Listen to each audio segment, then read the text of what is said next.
previous lecture, we have been discussing the regression equations using regression coefficients. And the two methods as we discussed, and the rest of the two methods we will discuss today. So what are the methods which we have discussed and what the method we will discuss today? These all analysis. Let us move towards the analysis of that. So as we discussed yesterday or in the previous lecture, that is the using actual values and using the deviations from actual mean. And today we will discuss using deviations from assumed mean. So I hope now you are ready for that, because as I discussed in the previous lecture, you must have a knowledge about the deviation from the assumed mean, deviation from the actual mean, then what are the different methods for the calculation of the coefficient of the correlation, standard deviation. And now if you are having a knowledge and you reviewed the things, then it would be easy to understand all the concepts which we are going to discuss today. So let us discuss the formation of regression equation by taking deviations from the assumed mean. Okay. So as now the question is again with you, which we were discussing, and this is the question. As you know, the following data relate to advertising expenditure and sales, in which the advertising expenditure in lakhs is given to you, that is 1 lakh, 2 lakh, 3 lakh, 4 lakh and 5 lakhs. Sale is 10, 20, 30 and 50 and 40. And these are the questions which we have to answer. Our first question is that find out the two regression equations. So let us move first of all that how we have to find out the two regression equations when we take the deviation from the assumed mean. So let us. So जैसा कि हम पहले वाले questions में भी करते आए, as usual हम वही करेंगे. So A, that let advertising expenditure be denoted by X and sales by Y. ये लीजिए जी, हमने इसको X मान लिया, इसको हमने Y मान लिया. Then the computation table for finding out the regression equations. तो पहले मैंने x की वैल्यू लिख दी 1, 2, 3, 4 and 5. फिर मैंने y की वैल्यू लिख दी 10, 20, 30, 40 and 50. तो 3 हमारे पास एक्चुअल मीन था, तो आप कोई भी ले लीजिएगा, हमें उसमें कोई परेशानी नहीं है. आप घर में बैठ के जितने मर्जी एक्सपेरिमेंट करिए. आप 6 ले लीजिएगा, आप 2 ले लीजिएगा, क्योंकि 3 तो हम इसका एक्चुअल मीन था. तो मैं उसे नेक्स्ट वाला ले लेता हूं. आप जो एक्सपेरिमेंट करना होगा वो कर सकते हैं आप, क्योंकि आप 5 लेकर के कैलकुलेट करिए, रिजल्ट सेम रहेगा. आपकी प्रैक्टिस हो जाएगी, लैब है आपके पास. तो मैंने क्या किया कि सबसे पहले let us take assumed mean. ठीक है जी, यानी कि ए कौन सा, एक्स का, इज इक्वल टू 4 और assumed mean of y is to be taken as 40, right?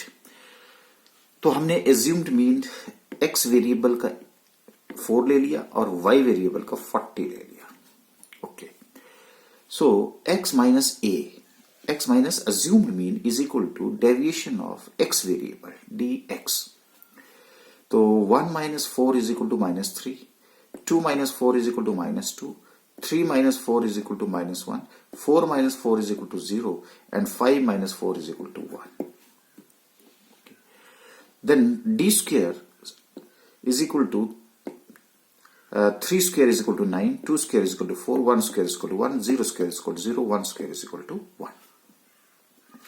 अब अजी y, तो मेरा assumed mean of the y is equal to 40, so y minus assumed mean is equal to dy. So 10 minus 40 is equal to minus 30, 20 minus 40 is equal to minus 20, 30 minus 40 is equal to minus 10, 40 minus 40 is equal to 10, 0. ये 0 होगा और ये हमारा 10 plus का होगा. Okay, तो यहां पे भी हमारे पास क्या होगा, डी स्क्वायर वाई, तो ये हमारे पास है 0, तो ये रहेगा मेरा 0 और ये रहेगा मेरा 100। This is 100। कंसेप्ट क्लियर हो? गलती हमें खुद मिल जाती है। तो sigma x is equal to 5 + 4 9 + 3 12 + 2 14 + 1 is equal to 15। उसी तरह से हमारे पास अब -3 -2 -1, अब 1 से 1 कैंसिल हो गया तो माइनस आ गया मेरा सिग्मा डी एक्स -5। उस तरह से मेरे पास D square X 9 + 4 13 1 14 1 15। Then y is equal to sigma y is equal to 150, D Y is equal to यहां पे ये प्लस का ये इससे कट हो गया 30 - 20 इज इक्वल टू -50। उस तरह से डी स्क्वायर वाई में कोई फर्क नहीं है, 900 + 400 इज 13 14 और ये मेरा 15। उस तरह से 90 + 40 ये डी एक्स डी वाई देख लेते हैं, तो d x -3 into -30 is equal to +90, -2 into -20 is equal to 40, -1 into -10 is equal to 10, 0 into 0 is equal to 0, ये 0 इंटू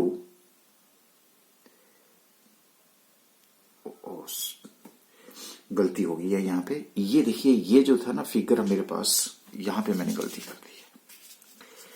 10 20 30 ये 50 है, ये 40 है। ओके, इसलिए आप ये 10 ठीक है, ये 100 ठीक है और ये 0 ही ठीक रहेगा और ये 0 ही रहेगा। अच्छा, अब देखिए 0 इंटू 10 इज इक्वल टू 0,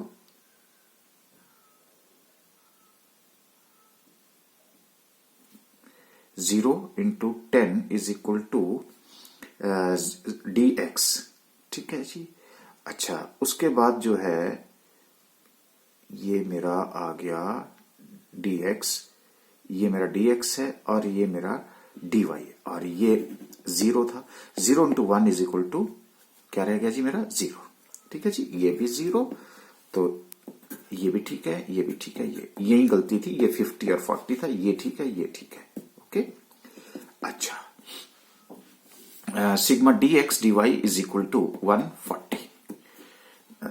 अब number of pairs n is equal to 5, तो mean is equal to sigma x divided by n is equal to 15/5 is equal to 3, y mean is equal to sigma y divided by n is equal to 150 divided by 5 is equal to 30। तो regression equation of x on y, देखो बच्चों मैंने short में are ही लिखा है, लेकिन आप जो है वो ये नहीं करेंगे, आप रिग्रेशन इक्वेशन ही लिखेंगे जब एग्जाम में बैठेंगे। Regression equation of x on y is equal to x minus mean is equal to bxy y minus mean, right. Okay, अच्छा सर, bxy जो है मैंने कहा कि this is equal to sigma dx dy minus sigma dx into sigma dy divide by n overall divided by sigma D square Y minus sigma D Y का whole square divided by n। Sir ये कैसे होता है? चलिए जी, देखिए हमारे पास, क्योंकि अब आप इसीलिए हमने उस दिन रोक दिया था कि आप थोड़ा सा रिव्यू करेंगे, तो बता देते हैं डेविएशन का अस्यूम लिविंग से। B x y is equal to are standard deviation x divided by standard deviation y. ठीक है सर, आर किसके बराबर होता है? आपने पढ़ा होगा, तो आप sigma D x D Y minus sigma D X into sigma D Y divide by N, और ये मेरा पास आ गया standard deviation of X, standard deviation of Y. तो sigma D square x minus sigma D X का whole square divide by N under the root into sigma D square Y minus sigma D Y का whole square divide by N. आर इसके बराबर होता है, और standard deviation x किसके बराबर होता है? ये sigma D square x minus sigma d का एक्स का whole square divide by n, यही वैल्यू यहां उठ जाती है, और y की वैल्यू यहां उठ जाती है। ये देखिए स्टैंडर्ड डेविएशन y किसके बराबर होता है? Sigma D square Y minus sigma D Y का whole square divide by N, ये इसके बराबर होता है। ठीक है जी, तो स्पेस बचाने के लिए मैंने किया, तो ये r के बराबर होता है ये। तो मैंने क्या किया, अब इसको सॉल्व करने के लिए चलो मैं r को हटा देता हूं, इसको हटा देता हूं, इसको हटा देता हूं, यहां पे मैंने मल्टीप्लाई कर दिया। जब मल्टीप्लाई किया तो क्या हुआ, ये इसके साथ कट गया। अब मेरे पास क्या बच गया? मेरे पास बच गया sigma D x D Y minus sigma D X into sigma D Y divide by N, और इसको अगर मैं इससे मल्टीप्लाई कर दूंगा तो अंडर रूट से अंडर रूट छतोड़ गई और मेरे पास क्या रह गया, सिर्फ sigma D square Y minus sigma D Y का whole square divide by N.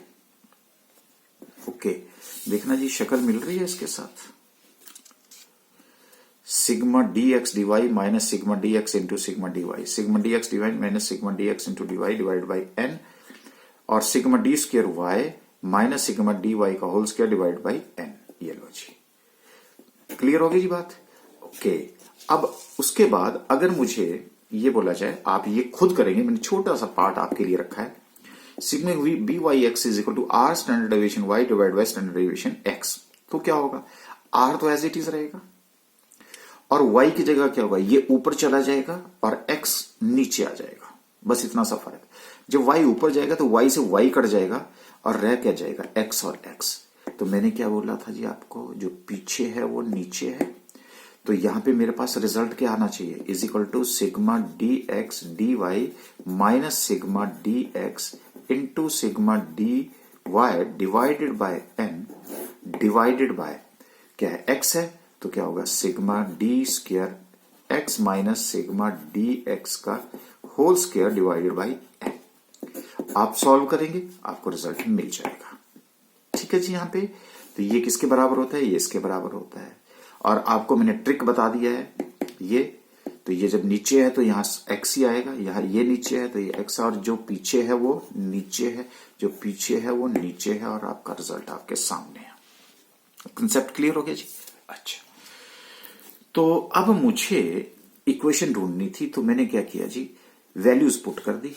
Sigma D x D Y किसके बराबर 140 माइनस डी एक्स किसके बराबर माइनस 50, डी वाई किसके बराबर into minus 50 divided by 5, sigma D square Y equal to 1500 minus, और sigma D Y किसके बराबर है, माइनस 50 के बराबर है, माइनस 50 का whole square divided by 5 which is equal to 140 minus, तो 5 into 50 is equal to 250 divided by 5, ये माइनस का तो ये माइनस 50, माइनस माइनस हो गया, ये हो गया मेरा माइनस, क्योंकि माइनस इंटू माइनस कितना हो गया जी, प्लस हो गया, इसलिए ये प्लस 250 डिवाइडेड बाई 5 था, तो हो गया मेरा 50, 140 माइनस 50 डिवाइडेड बाय 1500 माइनस 50 का स्क्वायर जो है मेरा कितना हो गया जी 2500 डिवाइडेड बाय 5 कितना हो गया जी मेरा 500, तो 1500 minus 500 is equal to 90 divide by 1000 is equal to 0.09। Sir पहले भी यही आया था, ठीक है। तो अब बना लेते हैं, हेंस x माइनस 3 ये मीन आ गया जी मेरा, इज इक्वल टू 0.09 क्या आ गया जी बी एक्स वाई आ गया, into Y minus 30 mean y का मीन 30 आ गया, so x minus 3 is equal to 0.09 y minus 2.7, x is equal to 0.09 y minus 2.7 plus 3, तो y is equal to x is equal to 0.3 plus 0.09 y। यही model पहले था, बिल्कुल यही model आ गया। उसके बाद आता है मेरा regression equation of y on x, ठीक है जी। तो y इधर है तो इसलिए y माइनस मीन, ट्रिक आपको पता है, एक्सपर्ट हो गए हैं अब आप, B Y X into X minus mean.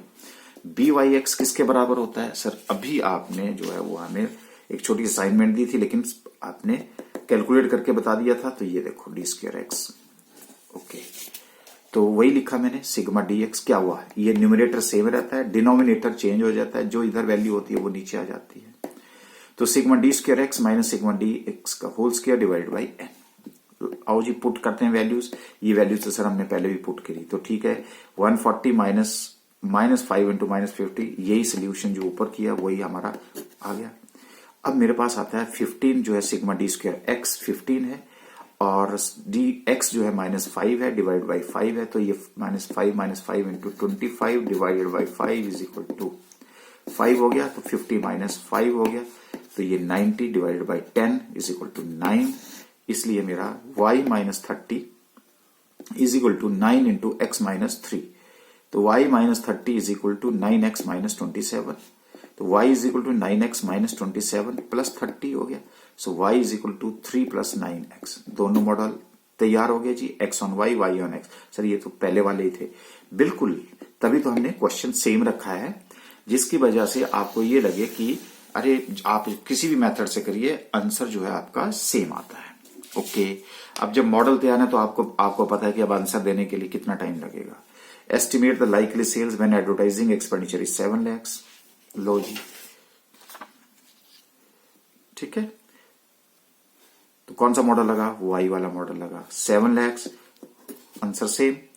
सी का क्वेश्चन का answer same. Coefficient of correlation answer same. ठीक है जी यहाँ पे। ओके, तो ये वाला क्वेश्चन हमने किससे किया जी? Assumed mean. अब मैं आपसे एक और बात डिस्कस करना चाह रहा था। मान लीजिए कि ये हमारे पास dx है। अगर सपोज करो, यही सपोज कर लेता हूं, अगर यहां पे फ्रीक्वेंसी भी होती फिर क्या होता? तो भी क्या होता? हमने कोरिलेशन पढ़ा है, बहुत बड़ा चार्ट बनता है, हॉरोस्कोप टाइप बनता है, बिल्कुल बनता है। तो हम क्या करते, यहां पे सिग्मा dx dy की जगह सिग्मा f dx dy, यहां क्या हो जाता? सिग्मा f dx, यहां क्या हो जाता? f dy, यहां क्या हो जाता? f d स्क्वायर, यहां क्या हो जाता? f d का एक्स स्क्वायर, ये क्या होता है? f होता है। यहां पे भी क्या होता है? f dy स्क्वायर, ये क्या होता है? f होता है। ये भी क्या होता है? f होता है। ये भी f होता है, ये भी f होता है। फिर क्या होता? ये इससे कट जाता और मेरे पास क्या आ जाता? Sigma f dx dy, sigma f dx into sigma f dy, sigma f d square y minus sigma f dy का whole square divide by n। लो जी, बन गया जी मेरा फार्मूला। तो यहां पे क्या है, अगर मेरे पास रिग्रेशन इक्वेशन होता, रिग्रेशन इक्वेशन बनानी होती और फ्रीक्वेंसी भी साथ होती, तो फ्रीक्वेंसी के केस में मेरा मेथड जो है वो f f f f और f हो जाता और आपके पास क्या आ जाता? bxy। और अगर यहां होता तो byx में ये f, यहां भी f, यहां भी f, यहां भी f और यहां भी f आ जाता, सॉल्व हो जाता। तो लो जी, हमने आपसे फ्रीक्वेंसी अगर आपके पास दे रखी है तो आपने क्वेश्चन कैसे सॉल्व करना है, that we have also discussed. इसकी भी आप फ्रीक्वेंसी के साथ भी अगर वो क्वेश्चन होगा तो आप उसकी प्रैक्टिस कर सकते हैं, क्योंकि कंसेप्ट पता होना चाहिए आपको कि कैसे क्रिएट हुआ। वो क्रिएशन हमने आपको बता दी कैसे इसको करते हैं। ओके, अब उसके बाद चलते हैं जी, ये मेथड जो है ये क्या कह रहा है? Using standard deviations. ओके, अब हमारे पास क्या है? अब हम स्टैंडर्ड डेविएशन का यूज कर रहे हैं। यहां पे यूजिंग डेविएशन फ्रॉम था, अब मेरे पास स्टैंडर्ड डेविएशन दे रखा है। इसका मतलब डेटा कैसा दे रखा है? सर आपके पास ऐसा डेटा हो सकता है। अब ऐसा डेटा अगर आपके पास होगा तो आप कैसे कैलकुलेशन करेंगे? तो अगर कैलकुलेशन करेंगे तो हमें रिग्रेशन इक्वेशन मॉडल तो चाहिए। अगर मुझे मॉडल चाहिए तो फिर हम कैलकुलेशंस जो है वो byx की वैल्यू जो है वो कैसे कैलकुलेट करेंगे? सही बात है। चलिए जी, हम आप ये वाला मेथड जो है आपके साथ शेयर करेंगे। ओके, तो यूजिंग स्टैंडर्ड डेविएशंस, तो कौन सा मेथड कर रहे हैं हम जी? Using standard deviations and we have to find out the regression question। तो देखिए कहता है given the following information, और कई बार जो है एग्जाम में ऐसे क्वेश्चन आ जाता है। आपके पास x वेरिएबल है, y वेरिएबल दे रखा है और वैल्यू जो है रुपीज में दे रखी है। अर्थमेटिक एवरेज है, अर्थमेटिक में एवरेज कितना है? 6 और 8 है। इसका मतलब ये है कि ये x मीन, ये y mean. Standard deviation of x ये कितना है? 5 और ये है 40/3। ठीक है जी, यहां पे तो ये क्या है जी हमारे पास? x मीन और y मीन की वैल्यू है, ये स्टैंडर्ड डेविएशन x की वैल्यू है, ये स्टैंडर्ड डेविएशन y की वैल्यू है। बस आपको क्या कैलकुलेट करना है? कोएफिशिएंट ऑफ कोरिलेशन भी, अच्छा कोएफिशिएंट ऑफ कोरिलेशन यानी कि r की वैल्यू भी दे रखी है। कोएफिशिएंट ऑफ कोरिलेशन, अब आपको नॉलेज r क्या होता है? Coefficient of correlation between x and y is equal to 8 divided by 15। लो जी, ये भी वैल्यू आपके पास दे रखी है, तो और इजी हो गया। कहता find the regression coefficient of y on x। Regression equation, पहले आपको रिग्रेशन कोएफिशिएंट बोला है, फिर आपको रिग्रेशन इक्वेशन बोला है x ऑन y, कोएफिशिएंट मेरे को y ऑन x बोला है, इक्वेशन मेरी x ऑन y बोली है, and the most likely value of y when x is equal to 100 rupees. इसका मतलब मॉडल हमारा क्या लगेगा उसी के अकॉर्डिंगली। तो अब हमें regression coefficient of y on x is given, मतलब B Y X is equal to are standard deviation y divide by standard deviation x, ये तो हमें पता है। तो अगर पता है तो आप वैल्यू डालते हैं। तो r किसके बराबर है सर? r तो आपने बताया 8/15 बिल्कुल, into standard deviation of y, standard deviation क्योंकि y ऑन x कैलकुलेट करते हैं, तो y standard deviation of y कितना है? 40/3 है। लो जी 40/3 है, divided by standard deviation of x किसके बराबर है? वो सर स्टैंडर्ड डेविएशन y के बराबर है, 5 के बराबर है। लो 5 कर दिया, तो आपको पता है कि अगर 8/15 इंटू 40/3, क्योंकि ये देखो 40/3 डिवाइडेड बाय 5 डिवाइडेड बाय 1 होता है, तो जब क्रॉस मल्टीप्लिकेशन हो तो कैसे होगा? ऐसे होगा सर 8/15 इंटू 40/3 इंटू 1/5। तो 3 से मैंने 5 से मैंने काट दिया इसको 3 और ये 8 आ गया। अगर 8 आ गया तो 8 जा 64, 3 3 जा 9, 5 जा 45, और सिंपल कैलकुलेटर से हमने किया तो ये मेरे पास आ गया 1.422। किसकी वैल्यू आ गई? बी वाई एक्स की वैल्यू आ गई। ओके, अब मुझे चाहिए regression equation of X on Y की वैल्यू। इक्वेशन चाहिए ना, ये मेरा कॉफिशिएंट आ गया, सिर्फ coefficient of Y on X आ गया। ओके, मुझे क्या चाहिए अब? इक्वेशन चाहिए, एक्स ऑन वाई चाहिए। एक्स ऑन वाई चाहिए तो क्या होता है? x minus mean is equal to are standard deviation x divided by standard deviation y into Y minus Y mean. Okay, तो अब मेरे पास क्या है कि मैं कैलकुलेट कर सकता हूं, तो यहीं पे कैलकुलेट कर देता हूं, नहीं तो वैसे कैलकुलेट करना पड़ेगा। तो x माइनस मीन की वैल्यू कितनी है? ये देखो 6 इज इक्वल टू आर की वैल्यू कितनी है? 8/15 इंटू, ये मैंने मेथड बताया अभी आपको, अगर आप बोलते हैं तो मैं यहां बता देता हूं आपको, कोई बात नहीं है। लो, अब इसकी वैल्यू की कैलकुलेशन अगर आप बोलें तो इसकी वैल्यू की कैलकुलेशन लो, आर कितना था जी? 8/15, अच्छा, इनटू स्टैंडर्ड डेविएशन एक्स कितना है? 5 है, तो 5/1 है, डिवाइडेड बाय ये इसका कितना है? 40/3 है, ये 40/3 हो गया।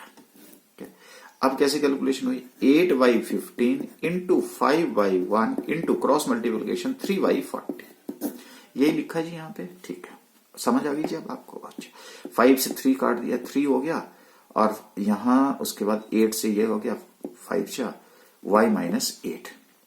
तो अल्टीमेटली मेरे पास जो वैल्यू रह गई वो रह गई यहाँ पे 1/5 विच इज इक्वल टू 1/5, और 1/5 को क्या बोलते हैं? 0.2, सॉरी 0.2। ठीक है, तो मैंने भी क्या लिखा? x माइनस 6, इसको सॉल्व करके मेरे पास क्या है? 0.2 इंटू वाई माइनस 8 आ गया। तो x माइनस 6, तो x is equal to 0.2y minus 1.6 plus 6 आ गया मेरे पास। x ये आ गया, 6 आ गया जी यहाँ पे। तो x is equal to 0.2y plus 6 में से माइनस 1.6 हो गया तो 4.4। लो जी, मेरा मॉडल तैयार हो गया। तो इक्वेशन पूछा था आपसे। अच्छा, अब आपसे क्या पूछा है? Most likely value of y when x is equal to 100। अब x दे रखा है, y की वैल्यू, तो मुझे तो रिग्रेशन इक्वेशन यहां तो x ऑन y कैलकुलेट किया था, इसका मतलब मुझे y ऑन x की कैलकुलेशन करनी है। देखो क्वेश्चन छोटा सा है, लेकिन सॉल्व करने के लिए आपको सारी कुछ ही कैलकुलेट करना पड़ रहा है। तो value will be obtained from the regression equation of y on x। Clear हो गया जी क्यों बोला मैंने? ओके, तो y minus mean is equal to are standard deviation y, ये देखो एज स्टैंडर्ड उल्टा हो जाएगा इसका, x minus mean y on x है। ओके, तो y माइनस 8, ये देखो मीन कितनी वैल्यू है? 8 इज इक्वल टू आर की वैल्यू कितनी है? 8/15 इंटू, अब तो आप सॉल्व कर सकते हैं जो मैंने आपको बताया था। अच्छा, इंटू अब मेरे को क्या चाहिए? स्टैंडर्ड डेविएशन y चाहिए। स्टैंडर्ड डेविएशन y कितना है? 40/3 इंटू स्टैंडर्ड डेविएशन x कितना है? 5 है, तो वो 1/5 हो गया, x माइनस 6 हो गया। ठीक है जी। अच्छा, यहाँ पे अगर हमें काट दूं तो मेरे पास बचता है यहाँ पे 64 डिवाइडेड बाय 45, ये वैल्यू बचती है। तो y minus 8 is equal to, और ये सर आपने पहले भी कैलकुलेट करा है, बिल्कुल यही तो है वैल्यू। तो ये वैल्यू अगर मैंने कैलकुलेट करी है तो उसका 1.422 आता है। तो y minus 8 is equal to 1.422 into ये मेरे पास यहां पे आ जाता है 6 को इसके साथ मल्टीप्लाई करूंगा तो 8.532 आ जाता है। तो y is equal to 1.422x minus 8.532 plus 8, ये प्लस 8 हमारे पास आ गया। तो y is equal to 1.422x minus, क्योंकि 8 में से ये इसमें से ये माइनस हो गया तो रह गया मेरे पास 0.532। तो पुटिंग x, क्योंकि मुझे पूछा गया है अगर मेरे पास x 100 रुपीज है तो y कितनी होगी, तो ठीक है जी, putting x into 100 we get क्या, y is equal to 1.422, x कितना है 100 माइनस 0.532, ठीक है, तो विच इज इक्वल टू 142.2, क्योंकि 100 से इसको माइनस 0.532, तो ये रह गया मेरा 141.67 रुपीज। हाँ जी, ठीक है जी। तो ये मेरे 3 क्वेश्चन के आंसर भी मुझे मिल गए। तो यहाँ पे क्या था जी, डाटा ऐसा था कि मेरे पास ये मेथड जो है हमें फॉलो करना पड़ा। तो आई होप, अब मुझे लगता है कि आपको बिल्कुल ये मेथड कब लगाना है आपने, एक तो पहले तो रिग्रेशन इक्वेशन मैंने आपको बताया, ठीक है जी, वो खत्म। ये फिर मेरा एक्चुअल वैल्यू से कैलकुलेशन थी, ये मेरी एक्चुअल मीन से कैलकुलेशन थी, ये मेरी अज्यूम्ड मीन से कैलकुलेशन थी, और यहां पे मैंने स्टैंडर्ड डेविएशन का यूज किया और कैलकुलेशन कर दी आपकी। तो अब यहां पे भी आपका कंसेप्ट जो है वो क्लियर हो गया होगा। अच्छा सर, कई बार हमें एग्जाम में ये बोला जाता है कि ये जो आपने मॉडल बनाया, ये जो मॉडल आपके पास आया, इस मॉडल को आप ग्राफिकली बताइए। मान लीजिए कि ये बोला जाता है कि इसको क्या करो आप ग्राफिकली जो है वो इनको बताइए। तो चलिए सबसे पहले हम अब इसको ग्राफ के उससे भी देख लेते हैं कि ग्राफिकली कैसे प्रिपेयर करते हैं, जिसकी वजह से एग्जाम में कोई दिक्कत ना आए आपको। So these are the graphing regression lines show graphically the following regression equations. मान लेता हूं ये regression equation of X on Y, जो मॉडल हमने उठा लिया कोई भी, x is equal to 10 plus 0.4y, regression equation of y on x, y is equal to 23 plus 0.9x, ये वैल्यूज हैं। तो इनको बताना है, तो उसके लिए मैंने 2 वैल्यूज ले ली कि थोड़ा एक्सट्रीम वैल्यूज के ऊपर, कि let y is equal to 50 और 100, और x ले लिया मैंने 80 और 130, ये इन दोनों के बीच की वैल्यू। या मान लो अगर आपके पास वैल्यूज भी दे रखी हैं तो भी है, अगर नहीं दे रखी हैं तो आप थोड़ा सा रेंज यानी कि बढ़ा करके 2 वैल्यूज ले लीजिएगा।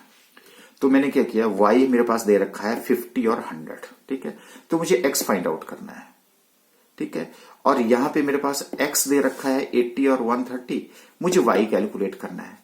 तो y कैलकुलेट करने के लिए क्या है सर, मेरे पास मॉडल तैयार है, तो ठीक है जी, इसको मॉडल के लिए कौन सा लगेगा, मुझे x फाइंड आउट करना है, तो x मेरे पास क्या है, डिपेंडेंट वेरिएबल है, तो x ऑन y का फॉर्मूला लगेगा। तो x इज इक्वल टू है मेरे पास 10 प्लस 0.4 इंटू 50 पुट किया, मेरे पास 30 आ गया, इसलिए मैंने क्वेश्चन मार्क की जगह क्या आ गया, 30 आ गया, क्वेश्चन मार्क मेरा खत्म। अब उसके बाद मुझे y जो है वो कितना पुट करना है, 100 करना है, तो x is equal to 10 plus 0.4 into 100, और मेरे पास वैल्यू आ गई 50, तो ये क्वेश्चन मार्क की खत्म, मेरे पास x की वैल्यू भी आ गई। उसके बाद मैंने y की वैल्यू मेरे पास 80 और 130 दे रखी है, मुझे x की वैल्यू दे रखी है, ये देखिए, और मुझे y फाइंड आउट करना है। तो y ऑन x का लो जी, y is equal to 23 plus 0.9 into कितना हो गया जी 80, which is equal to 95। Okay, उस तरह से y is equal to 23 plus 0.9 into 130, तो क्या आ गया जी 140। लो जी, मेरी वैल्यूज भी तैयार, ये क्वेश्चन मार्क खत्म, ये क्वेश्चन मार्क खत्म, ये हो गया। तो अब हम क्या करते हैं, इसको ग्राफिक प्रेजेंटेशन कैसे करते हैं। तो मैंने क्या किया, एक्स एक्सिस के ऊपर, क्योंकि मेरे पास जो हाईएस्ट वैल्यू आ रही थी वो 140 आ रही है, तो मैंने वो हाईएस्ट वैल्यू जो है वो कहां ले ली, ओ एक्स एक्सिस पे 140 ले ली, और उसी तरह से ओ वाई के ऊपर भी 140 मैंने वैल्यू ले ली। ओके, अब मैं क्या करूंगा, ये देखिए, मैं पॉइंट्स ढूंढूंगा।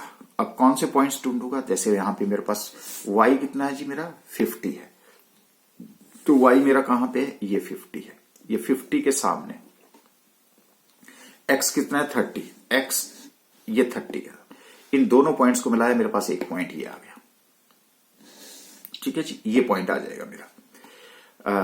उसके बाद मेरे पास y जो 100 है, ठीक है जी, y मेरा 100 है, लो 100 है, और x मेरा 50 है, x मेरा 50 है, x मेरा, ये देखिए ये x मेरा 50 है और इधर मेरा 100 है, तो ये पॉइंट आ गया मेरे पास, ठीक है जी। जब मेरे पास दो पॉइंट आ गए तो मैंने क्या किया कि दोनों एक स्केल पकड़ा और स्केल पकड़ के इसको इधर को बढ़ा दिया, इसको इधर को बढ़ा दिया और इसको यहां इंटरसेक्ट करवा दिया। x के साथ क्या हो गया, ये इंटरसेक्ट हो गया, जहां इंटरसेक्ट होता है उसको a वैल्यू भी बोलते हैं, सर हम ये भी पता है। अब उसके बाद दूसरा आ जाओ, यहां पे मेरे पास y कितना दे रखा है 95, तो y है मेरा 95 यहां पे, और x है मेरा 80, तो ये देखो 80 के ऊपर और 95 के सामने ये पॉइंट आ गया। उसके बाद है मेरा पॉइंट 140, y पे मेरा पॉइंट जो है वो 140 है, ये देखो 140 है, 140 के सामने ये, और नीचे से 130 के सामने, और 130 के सामने जो है मेरा पॉइंट यहां आ गया, ठीक है जी। अब मैंने किया इन दो पॉइंट को आगे पीछे बढ़ा करके, क्योंकि बढ़ा सकते हैं ना, जब मैंने बढ़ाया तो ये यहां पे आकर के इंटरसेक्ट कर दिया, इसने y को इंटरसेक्ट कर दिया, इसने x को इंटरसेक्ट किया था। अब क्या करूंगा, मैंने जैसे ये लाइन ड्रॉ करी तो ये जो मेरा मॉडल है, ये कौन सा मॉडल आ गया, सर ये मॉडल है x ऑन y। तो जब x ऑन y है तो मैंने यहां लिख दिया x is equal to 10 plus 0.4y, 4y, और यहां पे जो मॉडल है वो क्या है, y is equal to 23 plus 0.9x, ये लाइनें खींच दी। अब देखो आप, हाँ एक और बात बता देता हूं, जहां ये दोनों इंटरसेक्ट करती है ना, वो एक ये कौन जो है, ये सर x मीन होता है, और ये इधर को जो है वो y मीन होता है। ये एक्चुअली x मीन और y मीन वैल्यूज के ऊपर जो है वो कट करती हैं, ये ध्यान रखना। प्रॉपर्टी में बताऊंगा आपको, अभी तक मैंने तभी तो स्टार्टिंग में प्रॉपर्टीज नहीं बताई थी मैंने। क्यों नहीं बताई थी प्रॉपर्टी, क्योंकि उस टाइम बता करके आपको समझ तो आनी नहीं थी कि क्या चीज होती है। अब हमें तकरीबन मैक्सिमम चीजें जो है वो समझ आ रही हैं और हमने डिस्कस भी कर लिया, तो प्रॉपर्टी हमें इजीली समझ आएंगी। अब जब मेरे पास ये मॉडल है तो अब मुझे क्या करना है, प्रेडिक्ट करना है, कोई भी चीज प्रेडिक्ट करनी है तो क्या है, अब लाइन पे मैं प्रेडिक्ट कर सकता हूं। अच्छा ये भी मैं आपको समझा देता हूं, अब थोड़ा सा, ये क्या था जी, ये था जी बी क्या बताता है, स्लोप बताता है। स्लोप बताता है तो क्या है, स्लोप का मतलब है यहां पे, ये देखो यहां से लेकर के यहां तक 1 unit of increase in x में, ये देखो एक्स में 1 यूनिट में इंक्रीज होती है तो उतनी इंक्रीज वाई में होगी, चेंज इन वाई में होगी, तभी तो बोलते हैं delta X delta Y. Delta होता है change in X into change in Y, ये इतना चेंज होता तो ये इतना चेंज होगा। उसी तरह से यहां पे भी डेल्टा एक्स डेल्टा वाई, देखो यहां पे थोड़ा सा चेंज हो रहा है लेकिन वाई में बहुत ज्यादा चेंजेस आएगी, ठीक है जी। तो ये भी मेरा पास क्या है, स्लोप, इसको क्या बोलते हैं स्लोप, इसको क्या बोलते हैं स्लोप, ठीक है। ये इंटरसेक्ट कर गया, ये यहां पे इंटरसेक्ट कर गया, काट दिया, ये ए वैल्यू, ये बी और ये बी और ये रिग्रेशन। अब उसके बाद सर इस लाइन से हम प्रेडिक्शन कैसे कर सकते हैं, आप बोलो क्या प्रेडिक्ट करना है, आप बोलिए। देखिए सर 40 के ऊपर बताइए, ठीक है 40 पे ये करो, ये देखो यहां से आप लाइन खींचोगे और यहां पे इंटरसेक्ट कर जाएगा, अगर इंटरसेक्ट करेगा तो इसको इस लाइन पे खींच लो, तो 40 का जैसे 70 से ऊपर आ रहा है, कोई भी वैल्यू बोलिए, लेकिन ये एक्स ऑन वाई के ऊपर है। अगर आप y ऑन x देखना चाहते हैं, आप बोलते हैं 120, आप बोलते हैं 50 पे बताओ, लो जी मैं क्या करूंगा 50 को यहां ले जाऊंगा और इधर काट दूंगा, ये मेरे को x y की वैल्यू बता देगा, y है तो x की वैल्यू बता देगा, ठीक है जी। अब ये होती हैं रिग्रेशन लाइंस, तो आपको बस ग्राफिकली एग्जाम में ऐसे बनाना होता है। अब आपको ये भी क्लियर हो गया कि ग्राफिकली भी अगर आपसे पूछा जाए तो ये जो एग्जैक्ट आपको फिगर्स आएंगे ग्राफ पेपर पे आएंगे। अगर आप, अच्छी बात है अगर आप ग्राफ पेपर पे बनाएंगे तो बहुत सुंदर बनेगा और एग्जैक्ट बनेगा। हाँ एग्जाम में आपको ग्राफ पेपर जो है वो एग्जामिनेशन हॉल में मिल जाता है, लेकिन घर में आपको खुद अरेंज करना पड़ेगा, राइट। ओके तो आ जाओ जी, फिर अब अगर सब कुछ क्लियर है तो प्रॉपर्टीज भी जल्दी से डिस्कस कर लेते हैं, क्योंकि प्रॉपर्टीज अब आपको कोई दिक्कत नहीं होगी समझने के लिए, क्योंकि कई बार एग्जाम में आपसे जो क्वेश्चन पूछा जाता है वो थ्योरेटिकली भी पूछ लिया जाता है कि write down the properties of linear regression. तो सब कुछ समझ आ गया, तो बस आपको बताना ही है। पहली प्रॉपर्टी है there are 2 linear regression equations, एक होती है y ऑन x, सर ये तो हमें पता है, तो y minus mean is equal to B Y X X minus. अब बताओ अगर बिना डिस्कस किए मैं आपको बता देता तो आपके ऊपर तो ये बर्डन पड़ जाता कि ये होता क्या है y, आप क्रैम करते ना। अब तो नहीं है क्रैम्प करने की जरूरत। एक्स ऑन वाई तो एक्स वाई है तो एक्स इधर है तो ये इधर जाएगा, वाई है तो इधर जाएगा। लो जी, सिंपल है। Where B Y X and B x Y are respectively the regression coefficients. लो जी, स्लोप अगर उस टाइम बताता तो कुछ भी पता नहीं चलता, अब तो इजीली पता चलता है। Of Y and X and the regression coefficient slope of X on Y. लो जी, B Y X is equal to covariance X Y divide by standard, ये अपना ये आपका स्टैंडर्ड डेविएशन नहीं है, ये वेरियंस है, क्योंकि आपके पास वो नहीं लगा है, अंडर रूट नहीं लगा। हाँ जी, तो वही किसी के बराबर होता है सर, इसी के बराबर होता है। तो ये क्या आ गया, R standard deviation Y divided by standard deviation X. बिल्कुल जो पीछे है वो नीचे है सर, यही तो हमने पढ़ा और ये प्रूव करके रखा बताया आपने, तो हमने भी आपको प्रूव करके दिया है, तो इसका मतलब ये इसके बराबर होता है। अब आपने क्या करना है, सिर्फ बताओ जरा, प्रॉपर्टी फ्री के मार्क्स आएंगे आपको कि नहीं आएंगे। ये the product of two regression coefficients is equal to the square of correlation coefficient. Sir यही तो पढ़ा हमने, B Y X into B Y X is equal to, ये इसके बराबर होता है, आर स्क्वायर के बराबर होता है। तो अब बताओ, जल्दी समझ आ रहा है। Regression lines always intersect at their means. अभी तो आपको बताया कहां पे इंटरसेक्ट करती हैं, X mean comma Y mean के ऊपर बताया अभी आपको पॉइंट। सर पॉइंट अभी तो बताया आपको, ये ये दोनों लाइंस जहां इंटरसेक्ट करती हैं वहां एक्स मीन और वाई मीन होता है। तो कई बार आपको मीन इसी से कैलकुलेट, वो बोल देगा ग्राफिकली बताओ और जरा मीन वैल्यूज भी बता देना, तो आपने फार्मूला लगाना नहीं शुरू कर देना, वहां पे आपने देखना कहां इंटरसेक्ट हुआ है। The slopes of the regression lines of y on x and x on y are respectively byx and bxy. बिल्कुल। Angle between regression lines. If r is equal to 0 तो ये एक दूसरे के ऊपर परपेंडिकुलर बन जाता है। अब परपेंडिकुलर बन जाता है तो ये एंगल जो है वो 90 डिग्री का बन जाता है। और सर जब r इज इक्वल टू +1 होता है तो एक लाइन दूसरी लाइन पे आ जाती है, तभी तो ये पॉइंट्स जो हैं दूसरी लाइन पे। तो बताओ यहाँ पे कौन सा डिग्री बना जी, कौन सा एंगल बना सर, 0 बना। जब ये 0 होता है तो ये 90 डिग्री बनाता है, जब +1 होता है तो भी 0 बनाता है, -1 होता है तो यूं होता है तो भी 0 बनाता है। इसका मतलब क्या हुआ अभी बताते हैं। आपके पास सीजर होती है ना, ये देखो, ये समझ लो, ये आपकी कैंची के हैंडल है। लो जी, ये कैंची के हैंडल है। जब आप सीजर कैंची को खोल देते हैं ना, है ना, ये खोल देते हैं तो कौन सा बना, 90 डिग्री। अब जरा इसको क्लोज करना, ये इधर को सरकाओ और ये इसको इधर को सरकाओ।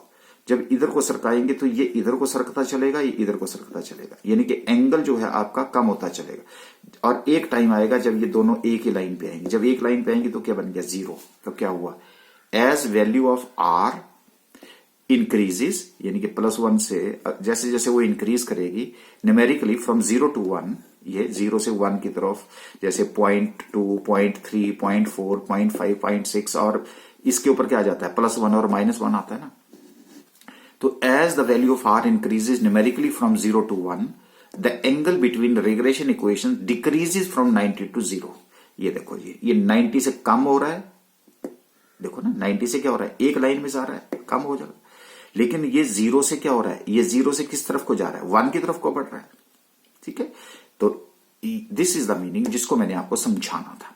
तो आप अगर यहां पे जो दो लाइंस हैं उससे भी आप बता सकते हैं मुझे कि किस डिग्री का एंगल है और किस डिग्री का कोरिलेशन है। So the value of x can be estimated from the linear equations if r is not equal to 0। अगर r 0 होगा तो नहीं होगा, अदरवाइज ये होगा। तो ये प्रॉपर्टीज हैं हमारी जिसको हम लीनियर रिग्रेशन प्रॉपर्टीज हैं। सारी बातें आपको जस्ट एक लिखनी है एक तरह से, और क्योंकि अब सारा कंसेप्ट क्लियर है तो आपको कितने जल्दी जल्दी जो है वो समझ आया।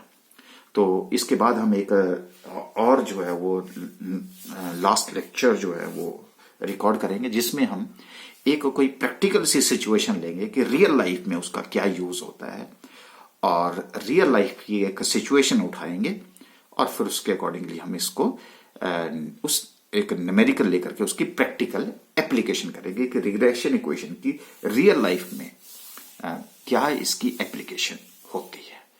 तो उसके लिए आपको इंतजार करना पड़ेगा नेक्स्ट लेक्चर का।